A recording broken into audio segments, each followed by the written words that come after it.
இல்லைங்கண்ணா, இது டிடிவி அண்ணனை பொறுத்தவரை நம்ம ஒரு விஷயத்தை புரிஞ்சுக்கணுங்கன்னா, அரசியலில் எப்பொழுதுமே இன்னைக்கு ஒருத்தர் நம்மளோட இல்லை, நான் அதனால தூரமாக இருப்பேன் அப்படின்னு எப்பொழுதுமே நீங்கள் அரசியல் செய்ய முடியாது. டிடிவி தினகரன் அவர்களை பொறுத்தவரை 2024 நம்மோடு பயணம் செய்கிறவங்க. கடந்த ஒரு மாத காலமாக தொடர்ந்து சுற்றுப்பயணத்திலேயே இருந்தாங்க. ஏன்னா அவருடைய பத்திரிகை சந்திப்பு எல்லாமே பார்த்தீங்கன்னா வெளியே தான் இருந்தாங்க. நான் என்டிஏ கூட்டணியிலிருந்து வெளியே வருகின்றேன் என்று சொன்னதும் கூட சென்னைக்கு வெளியே. ஸோ ஒரு மாத காலம் சுற்றுப்பயணம் முடிச்சுட்டு சென்னைக்கு வந்த பிறகு தொலைபேசியில் பேசினாங்க, சென்னைக்கு வந்துட்டேன் அப்படின்னு. ஆனால் சென்னைக்கு வந்த பிறகு சந்திக்கலாம் என்று முதல்ல பேசியிருந்தோம். அந்த அடிப்படையில் நான் தொலைபேசியிலேயே பேசிகிட்டு இருக்கோம், நேரில் பார்க்கணும் அப்படின்னு.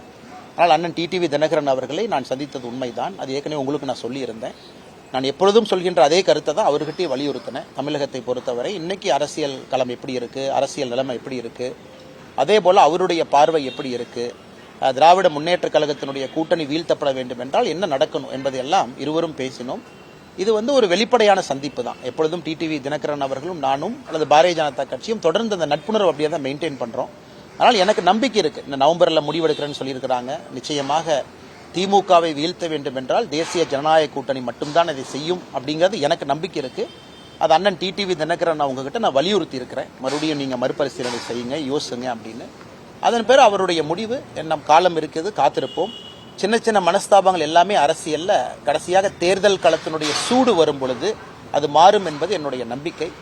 அதே நேரத்தில் நான் எப்பொழுதுமே டிடிவி தினகரன் அவர்களாக இருக்கட்டும், தேசிய ஜனநாயக கூட்டணியில் இருக்கக்கூடிய எல்லா தலைவர்களையுமே மதிக்கக்கூடிய மனிதன். 2024 நம்மை நம்பி வந்தவர்கள். அதனால ஒரு பொது வெளியில சில வார்த்தைகள் அவர்களை காயப்படுத்தும் விதமாக இருக்கக்கூடாது என்பதையும் நான் தெளிவாக இருக்கின்றேன். அதனால் இதெல்லாம் அடிக்கடி சந்தித்து பேசும் பொழுது ஒரு நட்புணர்வு தொடர்ந்து இருக்கும். நான் சந்திக்கவே மாட்டேன், நீங்க ஒரு பக்கம் நான் ஒரு பக்கம் அப்படின்னு நீங்க நினைச்சீங்கன்னா அரசியல்ல நிரந்தர எதிரிகள் நண்பர்கள் இல்லை என்பதற்கு ஒரு அர்த்தம் என்னன்னா, கூட்டணிகள் மாறும், தலைவர்கள் மாறுவாங்க. அதன் அடிப்படையில் தான் அந்த சந்திப்பு இருந்தது.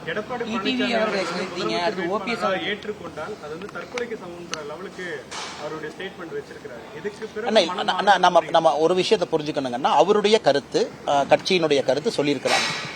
இருந்தும் நாம் அவரிடம் மாற்று ஒரு கருத்தை வைப்பது தவறில்லை. ஏத்துக்கிறதும் ஏத்துக்காதும் அவருடைய இஷ்டம், அவருடைய கட்சியினுடைய கோட்பாடு.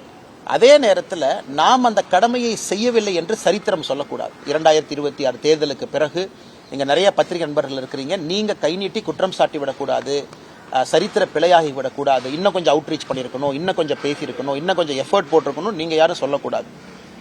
அதே நேரத்தில் நாம் புரிந்து கொள்ள வேண்டும், அரசியலில் நிரந்தர எதிரிகளும் நண்பர்களும் இல்லை. அதனால் பொறுத்திருப்போம்.